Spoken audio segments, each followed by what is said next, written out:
The first time my younger brother told one of our biggest fleet clients the shop was basically his, I was under a yellow Crown Victoria with transmission fluid running down my wrist. I heard him through the open bay door.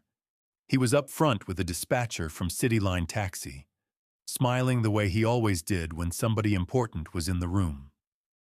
Ryan got that smile from our father. He just learned earlier than I did what it could get him. The dispatcher was asking about turnaround on a few airport cars, and Ryan said, "My brother keeps the floor moving, but yeah, I'm the one who really grew this place." The dispatcher laughed like it was harmless. I slid out from under the car and looked at Ryan's boots for a second. They were clean enough to look like store boots, not shop boots.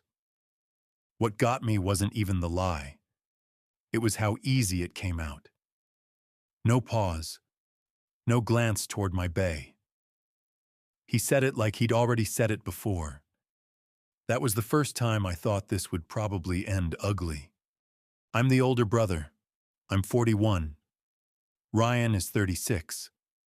Our dad ran a repair shop on the south side of town for almost 30 years. By the end of it, we were handling what felt like half the city's taxis, airport shuttles, courier sedans, and tired fleet cars nobody else wanted to touch on a deadline. If it had a slipping transmission, a shaky front end, an overheating problem, or a check engine light somebody had ignored too long, it usually ended up with us. Dad was old school in a way people admire more than they enjoy living under. If a car was promised by 5, he thought it should be ready by 5, or somebody should have the decency to stand there and explain why it wasn't. He believed a shop could survive bad weather, bad luck, bad parts, even bad management for a while, but it could not survive people getting soft with each other. He wasn't easy. He was good. I left the family shop in my late 20s and opened a small place behind the first house I bought with my wife. 2 bays, 1 older lift, a cramped office, cheap shelves, coffee that always tasted like hot pennies no matter what brand I bought. But it was mine. I did brakes, engine work, diagnostics, some light fleet work, and the kind of jobs people bring to one guy they trust more than a chain. For a while, that life worked. Then I found out my wife had been sleeping with a guy she'd known since high school. One of those men who is always around just enough that later you feel stupid for not seeing it sooner. The divorce didn't ruin me in the dramatic way people like to tell stories. Nothing exploded. We sold things, split things, signed things. On paper, it was clean enough. Real life felt different. The shop sat right behind the house, and every morning when I opened the bay door, I was looking straight at the shell of the life I thought I had. I tried to push through it for a few months. Then I rented the place out to another mechanic and mostly stopped being useful. I didn't go off the rails. I just went flat. I lived off the rent, drank too much coffee, ignored calls, and let one week turn into the next. While I was doing that, Ryan was with Dad at the family shop. That matters, and I'm not going to lie about it just to make myself look better. Dad's heart started going bad around the same time my marriage was falling apart. Ryan was the one driving him to appointments, opening the place when Dad couldn't, dealing with Mom when she got overwhelmed, and taking late calls when drivers got stranded. By the time Dad died, most people had gotten used to seeing Ryan as the one who stayed, and me as the one who disappeared. A few months after the funeral, Ryan came by my house with 2 coffees and said, "I need help." That was the whole speech. The family shop was still busy, but busy and healthy are not the same thing. Dad had held too much of it together in his head. Vendor relationships. Which fleet account could be pushed a day, and which one would start screaming by lunch? Which drivers were lying and which ones were just desperate? What parts had to stay on the shelf because waiting on delivery cost more than stocking them? Which tech could handle overnight work without cutting corners? Ryan was good with people. He was good at the counter, good on the phone, good at making things sound okay. What he wasn't good at was the middle part, where promises have to turn into repeatable work. He showed me the books at my kitchen table. Payroll was tight. Comebacks were creeping up. Taxis were sitting too long because the bays kept getting jammed by whoever yelled the loudest. One of Dad's better fleet accounts had already started sending overflow work across town. I told him I'd come take a look. I meant one afternoon. I stayed. On paper, Dad's estate had split the shop between us. In real life, we were still running it like he might walk in from the parts room any minute and settle any fight worth having. That was part of the problem. The business had outlived the man who used to be the final answer, and neither one of us wanted to be the first one to drag lawyers into what he built. At first, it was practical. I redid intake. I blocked out actual time for fleet work, so the same 3 panicked drivers weren't blowing up the front every morning and wrecking the whole day. I changed suppliers. I brought in one of my old techs, then another. I cleaned out the parts room and built a real reorder system, instead of the old one where Dad just knew what was low. I stayed late, wrote up standard labor times for the jobs we saw every week, and stopped us from burning 2 hours on work we had priced at 1. The first bad month got better. Then the next one did too. The biggest change came from something simple. A lot of the drivers in our city were working with older hybrids and sedans they couldn't afford to have down for long. If their car sat for a week, they were in trouble. I started buying a few retired fleet cars at auction, mostly beat-up Camrys and Escape hybrids, with ugly interiors and decent bones. We rebuilt them in-house and leased them short-term to drivers while their own cars were in our bays. Then a few asked to keep the units longer. Then a courier outfit wanted 3 done the same way. Then we added maintenance packages on top of that. That changed the shop. We stopped feeling like one bad week could choke the place. We still smelled like oil, tires, wet concrete, and burnt coffee. But now we had a service writer, real scheduling, better overnight coverage, and a small lease side that made drivers rely on us in a way that helped everybody. 6 company units became 9, then 12. We were turning work faster than anybody in town. City cabs started lining up before dawn because they knew they would either get fixed fast or get the truth about how long it was really going to take. Ryan loved that part. He liked walking fleet managers through the lot. He liked when a local paper ran a piece on second-generation business growth and wanted a photo. He liked saying words like footprint and expansion. That didn't bother me at first. He had spent years under Dad, too. I understood liking the attention once things were finally going well. What changed was the language. He started saying, "I handle ownership. Ben handles operations." He introduced me to a vendor rep as my operations guy. He let a local article call him the owner and me the operations manager. When I asked why he hadn't corrected it, he said, "It was a newspaper, not a deed." That should have told me enough. Then the money got better, and with the money came a version of Ryan I had only seen in flashes before. Better truck, better watch, cleaner clothes, lunches that somehow counted as work, more photos with clients. He started talking like the business was just another way to talk about himself. The cuts were small, which honestly made them worse.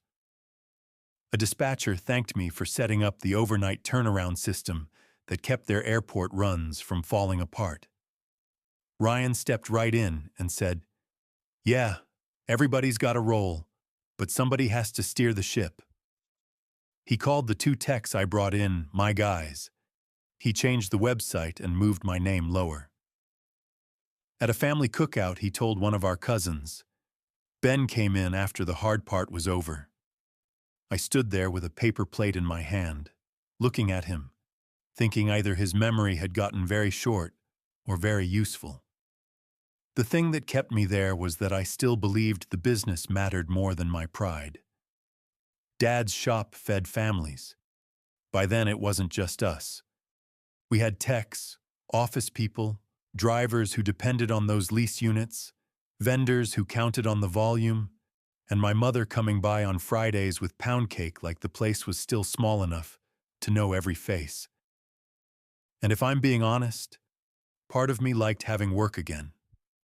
I liked being tired at the end of the day. It kept other things quieter. The first real blow-up came over a car Ryan had no business buying. Dad had always liked Porsches in the way some working men like things they cannot really justify, but still admire anyway.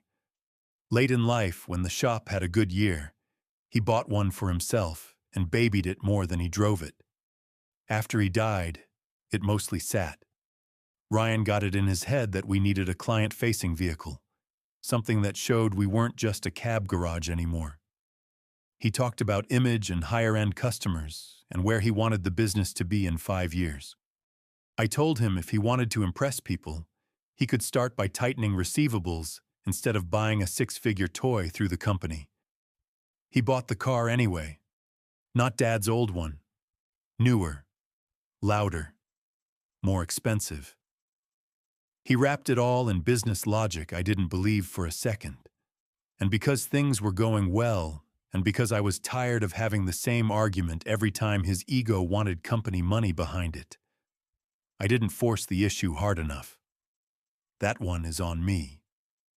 2 months later, he put it into a barrier on the bypass after midnight in the rain. Single car wreck. Airbags out. Front end gone. He said somebody drifted into his lane.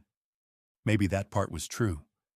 What I know is the car was financed through the business. The insurance company was not happy, and the hit to our premiums landed right in the middle of everything else. I waited until the next morning to talk to him, because I knew if I saw him that night I was going to say something I could not take back. He came in late wearing a wrist brace and that calm face people use when they want your anger to look like the real problem. I shut Dad's old office door and said, "Tell me why the company needed that car." He said, "Not now." I said, "No, now." He leaned back in Dad's chair and said, "It was an accident." I said, "Buying it wasn't." He looked at me for a second, and then I saw his face change. "You always do this," he said. "Do what?" "Talk to me like I'm one of your mechanics." I said, "No, I talk to them better than this." He stood up fast enough that the chair hit the file cabinet. Dad's office was small. Once he stepped toward me, there was not much room left for either one of us. He said, "You think because you came in here after the hard part, you get to act like this place exists because of you?" I said, "After the hard part? Where were you when Dad was sick? Where were you when Mom needed help? Where were you when I was opening this place every morning while you sat home collecting rent and feeling sorry for yourself?" That landed because it wasn't entirely false. I said, "You want credit for staying? Fine. Take it. But don't stand there and tell me you built the last 2 years by yourself." He got closer. "You didn't build me," he said. I said, "No. I built the part you keep acting like just happens." That was when he hit me. It wasn't some movie fight. Just one fast, ugly shot to the side of my face that caught me more by surprise than force. My shoulder hit the cabinet. Something slid off Dad's desk and clattered to the floor. I didn't hit him back.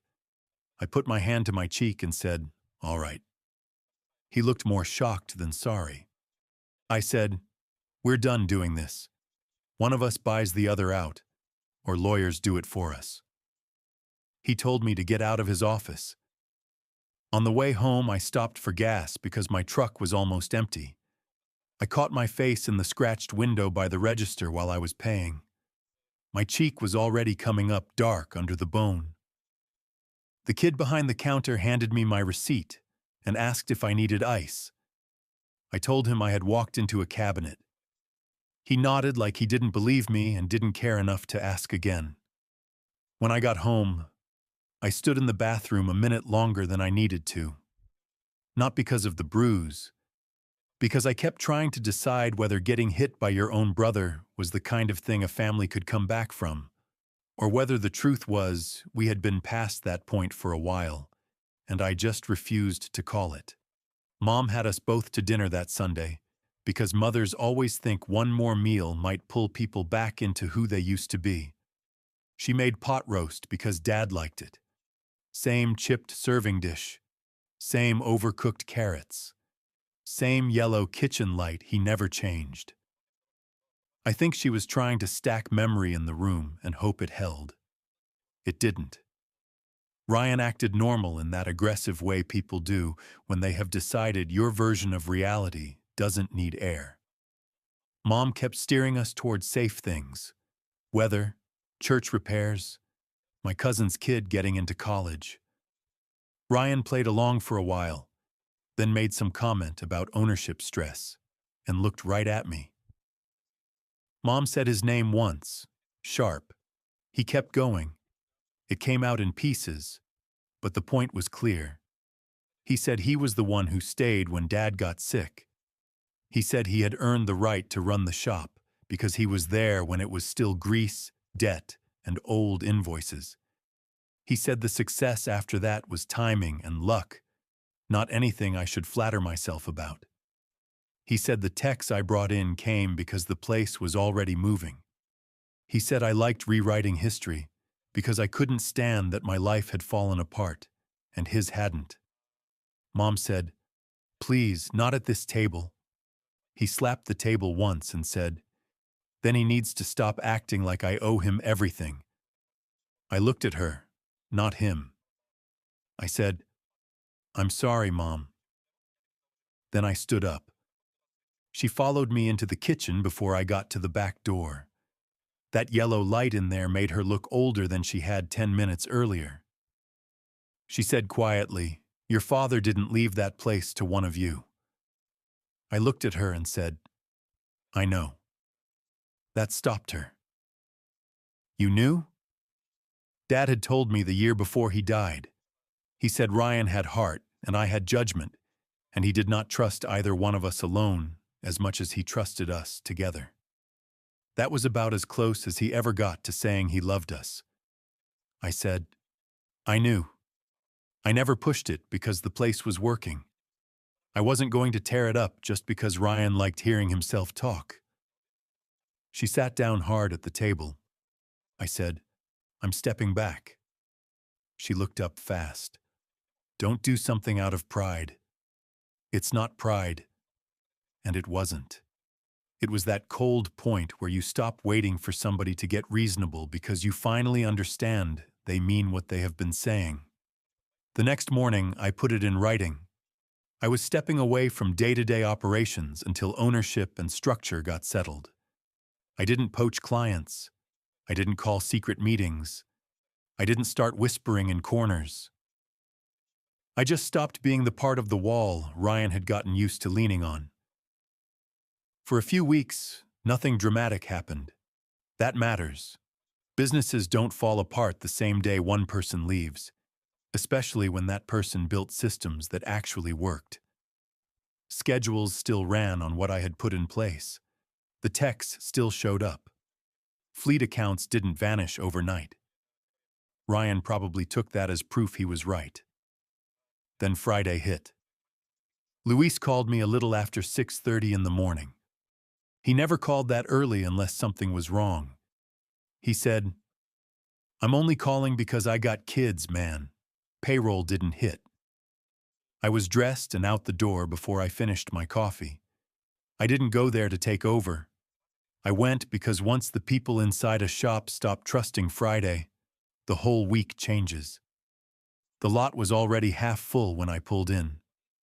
2 City Line cars were waiting by the side fence. One airport shuttle was sitting crooked near Bay 3 with the hood up and nobody on it. The front blinds were still halfway down. Inside, the waiting room lights were on, but the counter printer was dead quiet. Luis was standing by his box with his phone in one hand and his lunch bag in the other. He looked embarrassed just being there. Our service writer, Dana, was at the counter talking low to a driver who kept glancing at his watch. The coffee had been made, but nobody was drinking it. A parts driver from our main supplier was standing just inside the door with a clipboard tucked to his chest. He saw me and said, "I'm not unloading until accounting clears yesterday." That one line told me more than I needed. Dana looked at me and said, "He told the airport run guy his unit would be done by 6. We don't even have the right assembly in." The driver at the counter heard that and said, "Nobody called me." "I know," she said. Luis stepped closer and lowered his voice. "Ryan answer you?" I said, "Not yet." Then Ryan walked in. Clean shirt, already sweating through the back of it, talking too fast before anybody had even asked a question. He looked at the parts driver, looked at Dana, looked at me, and in about 2 seconds I could see him trying to decide which fire to lie to first. He said, "Bank glitch. Everybody's getting paid today." Luis didn't say anything. He just looked at him. The airport driver said, "So my shuttle's ready or not?" Ryan answered too quick. "By noon." Dana turned her head and stared at the counter because she knew that was impossible. The parts driver said, "Cash only till the balance is handled." Ryan smiled at him like that would fix it. "We've done business too long for that." The guy said, "That's why I came myself." Nobody raised their voice. That might have been the worst part. It had already gone past yelling. Everybody in the room just stood there waiting to see whether the man who had been talking like the owner could get through one bad morning without the ground dropping out under him. I pulled Ryan aside into the hallway by the restroom and said, "How much is short?" He said, "It's timing." "How much?"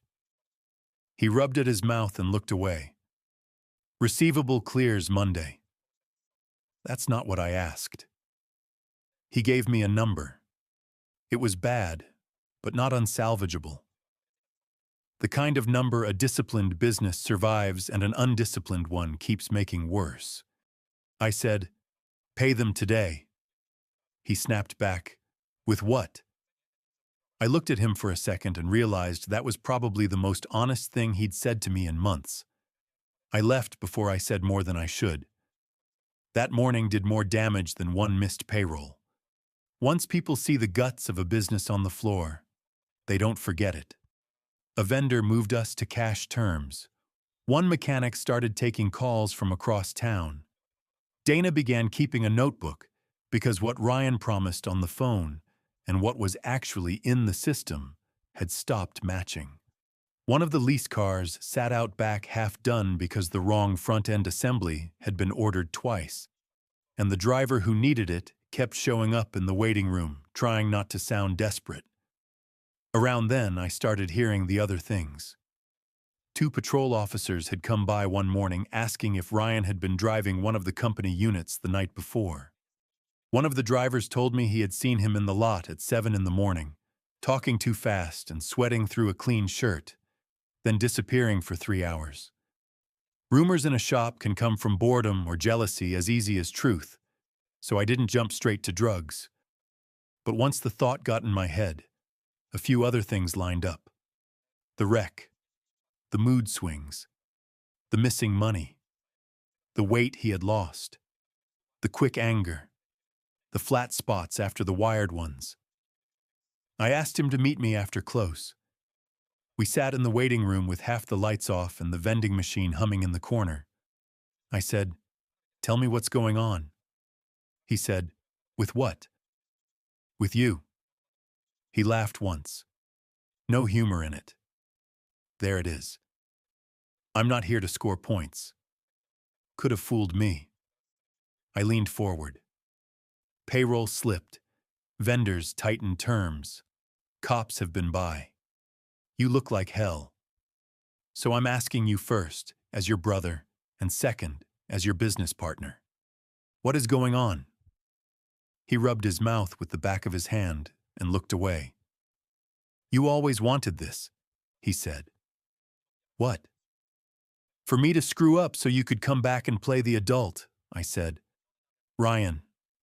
He stood up.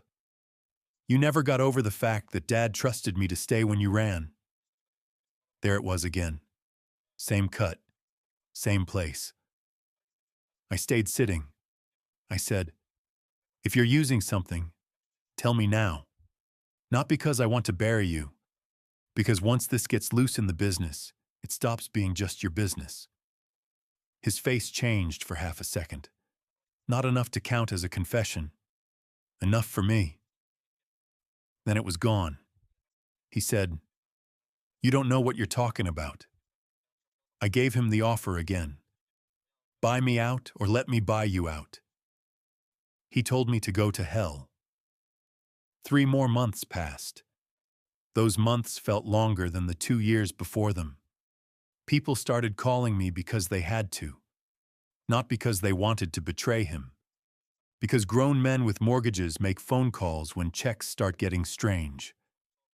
One driver told me Ryan had borrowed against next month's reserve to patch this month's hole. Dana told me she was printing copies of everything important and taking them home because she didn't trust what might disappear. Mom stopped pretending not to worry. Then one Thursday morning, Luis called again before 8. He said, we didn't get paid. That was the call. I phoned Ryan. He answered, sounding half awake. I said, my guys are telling me payroll didn't hit. He said, bank issue. Don't do that. Silence. I said, what's the real problem? He started talking. Cash timing. A receivable coming Monday. A transfer that hadn't cleared. Insurance drag from the wreck. Same answer, 3 different ways. Then I said, here's what happens now. We get the business appraised. I buy your half. I put cash in your hand and paper the rest clean.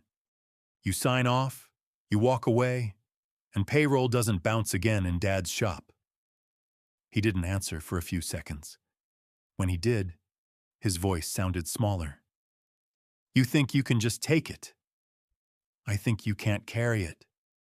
He breathed out through his nose. Get an appraiser, he said. So I did.